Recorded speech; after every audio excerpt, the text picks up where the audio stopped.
lebih jauh banyak fakta-fakta di Alkitab yang menunjukkan bahwa sumber ilmu pengetahuan dan teknologi bukan manusia,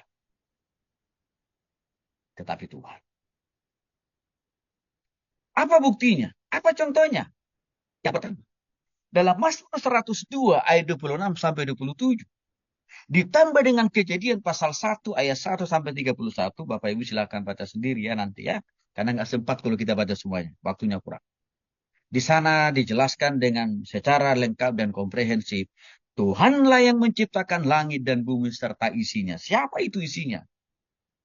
Tanaman, tumbuhan, binatang, ya, burung-burung di udara, dan tidak ketinggalan pula manusia. Yang kedua, kita lihat dalam Yesaya pasal 40 ayat 22. Tuhan membentuk bumi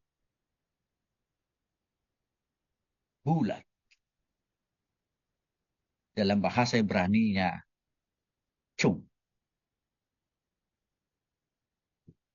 Ya, Yesaya 40 ayat 22. Tuhan membentuk bumi ini bulat, Bapak Ibu, bukan datar. Seperti guru-guru fisika waktu kita dulu di SD, SMP kan banyak menjelaskan itu. Ya, tapi Tuhan membuat bumi ini dari awal memang bulat. Yang ketiga, Mazmur 19 ayat 4 sampai 7. Tuhan menciptakan dan mengatur fungsi matahari. Tidak lain tidak bukan menerangi planet-planet lain, termasuk menerangi bumi. Dan juga Mars, Jupiter, Saturnus, dan juga planet-planet yang lain. Demikian juga hanya dengan Ayub pasal 38 ayat 31 sampai 32. Tuhan menciptakan dan menggerakkan planet di angkasa. Seperti bintang Kartika, Belantik, Mintakulburus. Itu adalah nama lain dari planet yang sering kita kenal dengan istilah Mars, Jupiter, Saturnus, Neptunus, Pluto. Itu sudah dijelaskan dalam kitab Ayub bahwa Tuhan menciptakan semuanya itu. Yang kelima, dalam Ayub pasal 28 dan 25, Tuhan juga menciptakan dan menetapkan kekuatan angin. Termasuk juga berat air sekalipun juga Tuhan dari awalnya sudah Tuhan tetapkan. Lalu apa lagi? Di Ayub pasal 36 ayat 27 sampai 29, Tuhan menciptakan air lalu menariknya ke langit jadi kabut, kemudian menurunkannya jadi hujan. Dalam terminologi zaman modern sekarang disebutlah dengan istilah penguapan, kondensasi, pencurahan atau perputaran hidrolik. Apa arti daripada semua itu? Tuhan menciptakan air lalu menariknya ke langit jadi kabut, kemudian menurunkannya jadi hujan. Menurunkannya jadi hujan. Ini adalah proses terjadinya hujan, saudara. Ayub 36 ini mau menjelaskan tentang proses terjadinya hujan.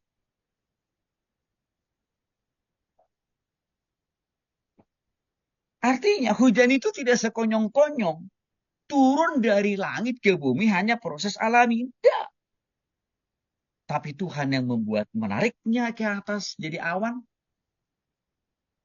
Lalu dia dibuat menjadi gumpalan awan dan tidak lama kemudian disinari dengan matahari. Dan akhirnya dia mencair, jadilah hujan turun ke bumi. Yang ketujuh dalam Imamah pasal 17 ayat 11 dan 14. Juga dijelaskan di sana Tuhan menciptakan dan mengatur fungsi darah. Ini bicara tentang ilmu kedokteran atau ilmu medis kan saudara ini. Ya. Untuk apa Tuhan ciptakan darah dan juga kegunaan darah itu Tuhan buat untuk apa? Mengangkut oksigen, nutrisi, hormon ke seluruh tubuh serta mengangkut limbah karbon dioksida. Serta mengatur suhu tubuh dan sebagai pertahanan tubuh melawan penyakit dan juga pembekuan darah untuk mencegah pendarahan. Lagi-lagi ini menjelaskan betapa Tuhan itu sudah menciptakan segala sesuatunya dengan terperinci dan detail. Artinya manusia itu hanya menjadi penikmat dari apa yang sudah Tuhan buat dari nol. Tidak ketinggalan juga dalam Imamat pasal 13 ayat 45 sampai dengan ayat yang ke-46.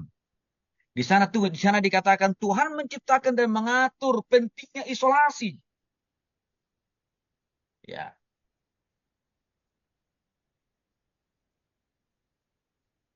atau karantina bagi penyakit-penyakit tertentu. Salah satu contoh paling konkret Bapak Ibu, waktu pandemi COVID-19 kemarin, terkenallah dengan istilah karantina mandiri atau karantina lokal, lockdown kan gitu ya Bapak Ibu ya. Sebenarnya istilah itu bukan istilah baru. Istilah itu sudah ribuan tahun yang lalu Tuhan sudah ciptakan. Untuk apa? Mengatasi orang yang sedang mengalami penyakit menular pada zaman itu. Namanya penyakit kusta. Itu persamaannya seperti COVID-19.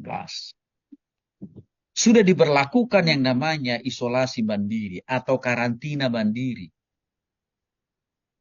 lebih dari ribuan tahun yang lalu. Ini lagi-lagi membuktikan ya, Tuhan sudah melakukan langkah-langkah preventif.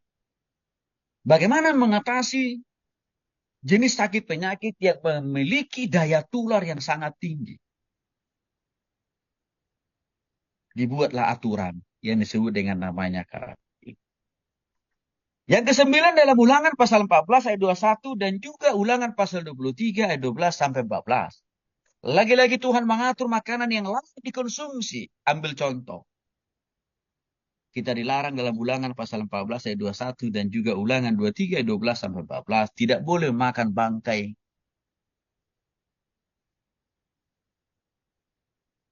yang busuk. Termasuk juga nggak boleh menjual. Contoh, Bapak Ibu, ayam tiren itu nggak boleh kita makan apalagi menjualnya. Bahkan menarik. Di dalam Ulangan pasal 23 ayat 12 sampai 14 disinggung juga cara buang kotoran. Dijelaskan itu. Saking detailnya Tuhan mengatur kebutuhan-kebutuhan dan bahkan juga kesehatan manusia. Bahkan di Yeremia pasal 10 ayat 13 juga Tuhan telah menciptakan listrik statis. Bahan dasar listrik Bapak Ibu. Namanya listrik statis. Yang disebut dengan istilah petir. Petir itu mengandung listrik Bapak Ibu. Maka kalau kita lihat pohon, binatang, kalau kesengat petir kan bisa meninggal ya. Karena di sana ada aliran listrik. Tapi itu namanya dulu baru listrik statis. Listrik bahan baku listrik dasar lah. Yang dalam perkembangannya listrik statis itu dimodifikasi oleh yang namanya Thomas Alva Edison. Sehingga lahirlah listrik dinamis. Seperti bola lampu yang kita nikmati hari-hari ini. Bahan dasarnya adalah Tuhan yang buat. Apa yang bisa kita simpulkan dari 10 poin ini? Semua bahan dasar, termasuk tempat tinggal manusia, bumi, termasuk juga planet-planet yang ada di angkasa luar sana, di langit sana, termasuk juga ya masalah kesehatan, rupanya Tuhan, pencipta, pembuat, ya. Tuhan sebagai pembuat bahan dasar. Itu kesimpulan yang pertama bisa kita ambil dari bukti-bukti dari 10 bukti data. Kesimpulan yang kedua, rupanya apa yang ditemukan oleh saintifik, para ilmuwan, bukan membuat hal yang baru Bapak Ibu, tapi hanya memodifikasi Dari apa yang sudah Tuhan buat, dari apa yang sudah Tuhan ciptakan, lebih dari ribuan tahun yang lalu. Manusia hanya memodifikasi. Manusia hanya mengembangkannya saja. Sesuai dengan kebutuhan peradaban manusia di setiap jam. Tapi manusia itu tidak pernah menciptakan dari nol. Sebab pencipta dari segala sesuatu, bahan yang dipakai oleh para saintifik itu, Tuhan yang buat dari awal. Maka dengan penjelasan ini kita mau katakan kepada para mahasiswa itu, Tuhan tetap menjadi yang pertama dan yang utama. Menjadi sumber yang pertama dan yang utama atas segala sesuatu yang ada di dunia ini. Bukan ilmuwan, bukan saintifik, tapi Tuhan. Artinya kita mau mengarahkan mereka. Tuhan itu masih layak. Dipuja, dipuji, disembah, dan ditinggikan dan kita tinggikan. Karena dia pencipta, pembuat segala sesuatu yang tiada, yang awalnya tidak ada, menjadi ada. Itulah kira-kira yang mau kita tonjolkan di dalam memberikan penjelasan ini kepada para mahasiswa di berbagai perguruan tinggi. Sehingga mereka tidak anggap enteng, tidak anggap remeh terhadap Tuhan dan kuasa. Itu pentingnya ini kita jelaskan. Saya menguraikan ada beberapa nabi yang memiliki iman yang tinggi. Tapi pengetahuan mereka juga tidak kalah hebat. Dibanding